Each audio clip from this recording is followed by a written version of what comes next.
it is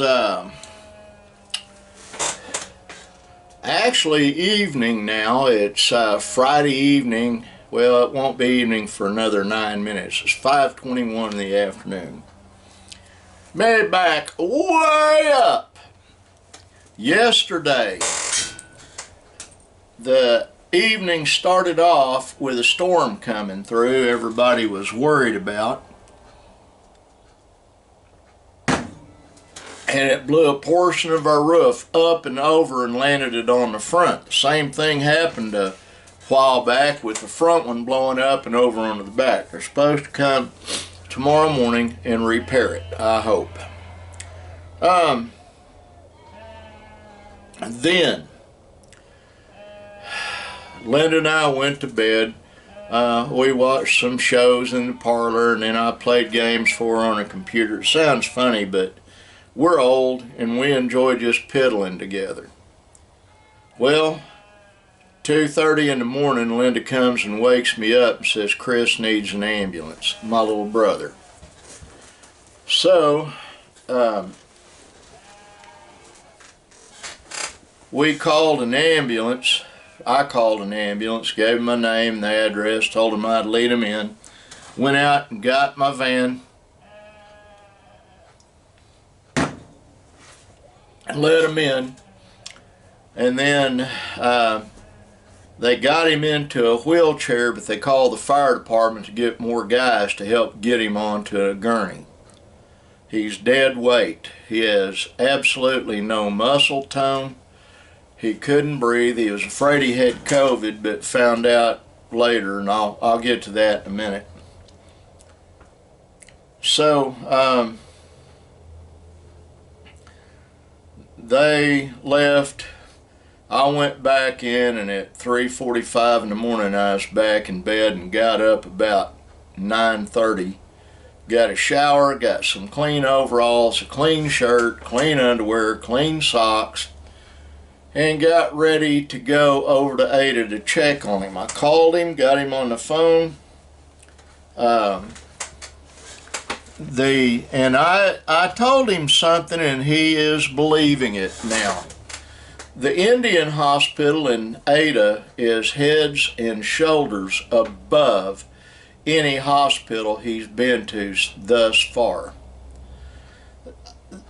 We're Choctaw. Our tribe is Choctaw, but they don't do things as well as the Chickasaw do. And they got a whole lot more money than the Chickasaw do. I will say this.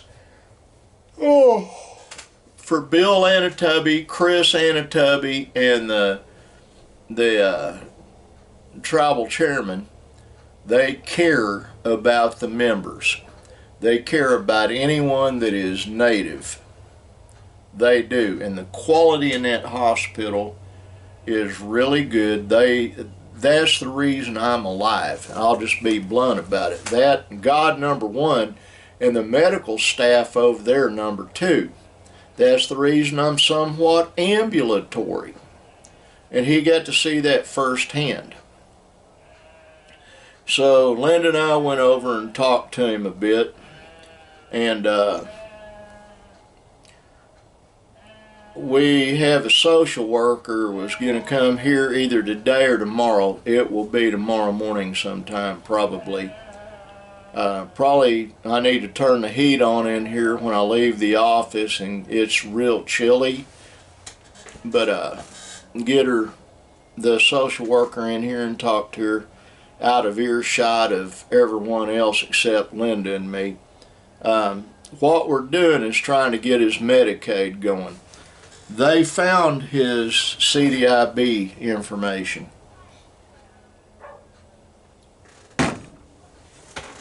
And they had a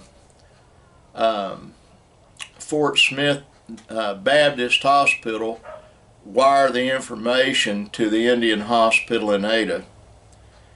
I'm just going to spit it out there. The Tribal Hospital in Ada and the Mercy Hospital in Ada, heads and shoulders are above anywhere else I've been, and I've been to a bunch of them.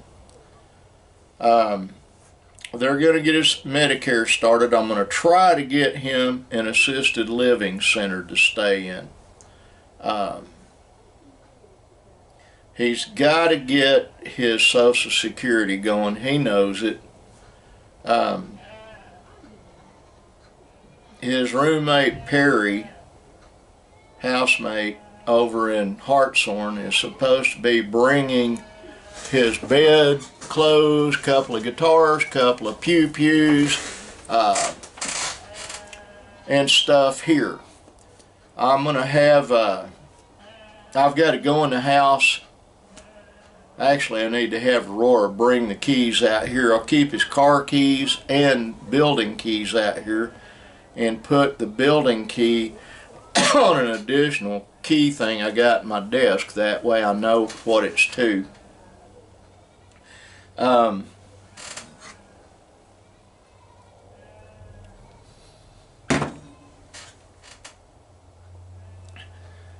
It's about family, folks. Family taking care of family. You can growl and gripe and all that, but the truth of the matter is you have to take care of family. That's what God put us in a family for, is to help one another.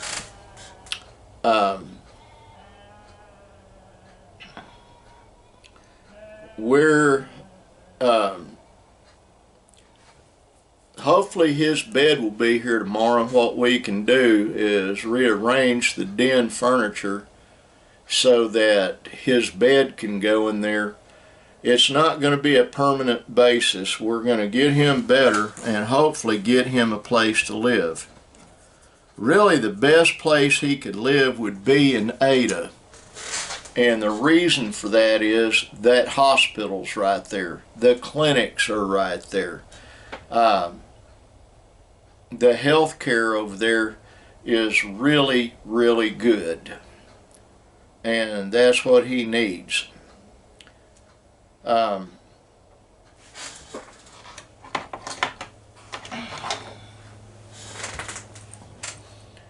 needed to get back here to the farm and do this update for my mom.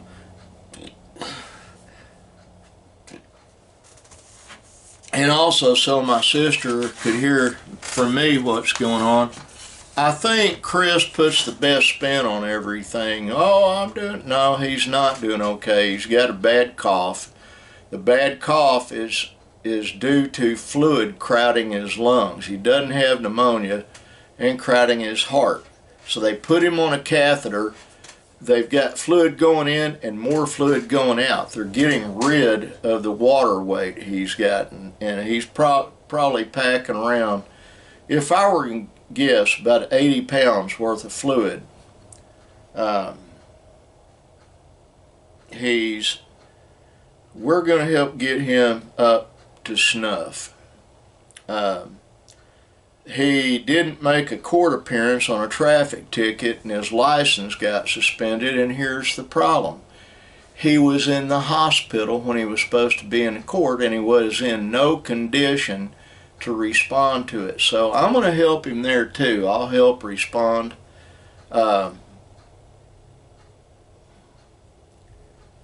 McAllister is not a good town. I've got people that are, oh, you're just, no, I'm not. I'm speaking what's on my heart and what I feel.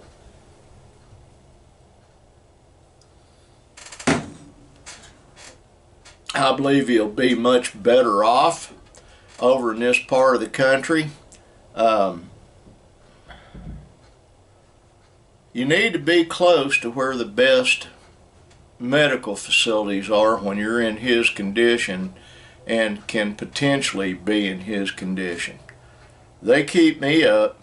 I mean, they do. I take 38 pills in the morning and 38 pills in the evening, or something like that. But I take medication twice a day. And I have to. It's how I keep functioning. No, it's 38 pills. It's half in the morning, half in the evening. My brain doesn't function sometime at all, especially with me being tired like I am. Mom sent me a text, you need to get rest because your family depends on you. Well, I know that, and I try, but it would blow a person's mind if they really didn't know me, how active I am and what all I do every day. And then somewhere in there, I work. Right now, they're getting stuff out of my van. I've got to call Aurora here in a little bit and have her bring those keys out of my bedroom. And we need to put some stuff in the storage building I bought. It's a have-to case.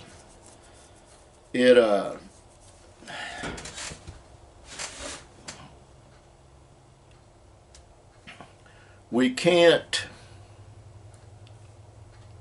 just keep piling stuff on physically. And everything Chris owns is at Perry's house, what's left in his jewelry store, and in a room up at my sister's. He's been plundered. I haven't plundered him. My sister and JD haven't plundered him. Nobody else has plundered him except those folks over there in McAllister. That makes me angry. Now, shifting gears, I'm in trouble, or I was, and then we got it worked out. Let me explain. Called my oldest adopted son Dale and explained to him what all was going on and gave him Linda's chickens. We got to get those gathered up. And I called him once and I had to hang up, and then I called him again and we had a talk, and he wants me to do a ride along with him in his squad car. He's a supervisor for the Carter County Sheriff's Department. And so I said, he stayed on me, and then I said, yeah, and I told Linda about it. She said, oh, you're going to live at Dale's house, huh? No. He worked 7 at night till 7 in the morning, and Linda gave me permission to go from 7 to 9. The main reason Dale wants me to ride along, other than he loves me and he wants to visit, I'm kind of like a dad that replaced his daddy that died, is I worked over there for years. I know where all the bad guys live over there. And Linda said, well, it's changed. And I said, you don't understand. I keep track of it. It's how I stay alive. I still run into people that want to kill me, quite often actually. And I keep track of where they live, what they're doing, their criminal records.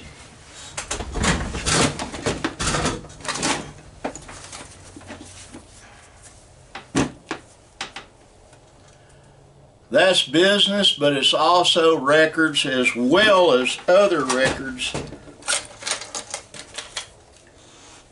on these to tell me who's doing what, where they're at, what they're up to, so I know if there's trouble headed this way, because I have precious family here. I made a lot of enemies. I'll just be blunt about it. Did I deserve to have enemies? Well, yeah. I've been stupid in my life. Somebody hit me, I'd hit them back 4 or 5 times to educate them. I remember one time Brandon and I were over at Hilton, and a guy pulled up, saw me in the driver's seat, and burn it getting out of there. And he said, what's that? And I just explained to him. Then we went to a friend's house. One of my old guys I worked with in law enforcement went to his parents' house, and there he was, and his brother-in-law showed up and was telling his dad and mother, George's dad and mother, that I was crazy and I was mean and that I didn't need to be in their house and all that stuff. To make a long story short, Brandon got to hear that too, and then a year later he and 2 other guys attacked me at the bank drive-up window at what is now Vision Bank in Sulphur and assaulted me. And they hit me with a pipe wrench, broke my glasses, broke my pager, and I ended up, it sounds like I'm telling tales or bragging, I'm not. I beat the snot out of all three of them. One of them, I hit him, and when I did, he just sat down and blubbered like a baby. Well, the police chief and deputy chief showed up, and they were getting ready to put me in jail, and fortunately for me, a gal that owns a meat packing plant out on Oklahoma Street as it's leaving town gave those two cops an earful. No, sir, we were there. We saw the whole thing, and what blew my mind, she had video of it. For some reason, she had one of those little, you put a tape in it and shut it, and she videotaped the whole thing. I need to see if she still got it. But she showed them the video and said, no, this man didn't do anything wrong. It showed them coming up behind me and hitting me from behind. I was out at the drive-up window. I had my van parked back away from it because my window didn't roll down, so I got out. They came up, and that was that. But what I'm saying is that's the kind of life I used to have, and I don't want to have that kind of life again. So I keep track of all the idiots and check where they're at and what they're doing, or try to. If I think of it, I need to write me a big checklist about that tall and just go down it and check every day, but I don't have time to do that. But I can give Dale valuable information as to what's going on over where he's a deputy sheriff now. Because people don't change, not usually. That is some good water. Oh. It's ice cold because it's ice cold in here, which is not good for my guitar collection over there, but I'll turn the heat on. I can retune them.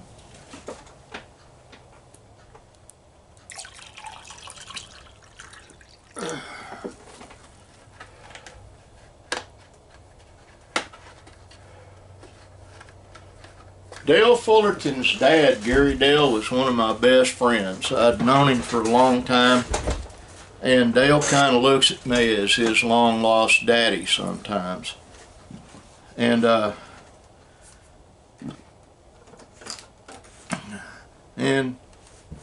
he's my oldest adopted son. What can I say?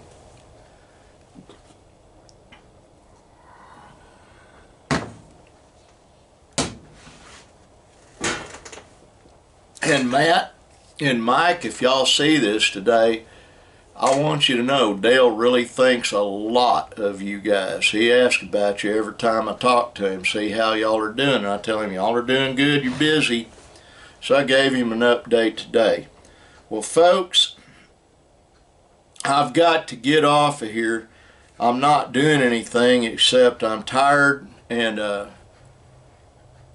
that I actually was sleeping last night and got woke up from a deep sleep and almost never got back to sleep due to the ambulance thing. And so I'm going to, about every fifth day I sleep real deep, and that was the night last night to do it, and I didn't get to do it. I've got a lot to do this evening in one way, and part of that lot to do is to sit down with my wife and do a whole lot of nothing, watch some television, visit, cuddle, all the things I love doing with that girl. Well, I love all of you watching this. I want God to bless you, and I want you to be kind, and let's make this happen. Be kind to somebody, to everybody. Bye.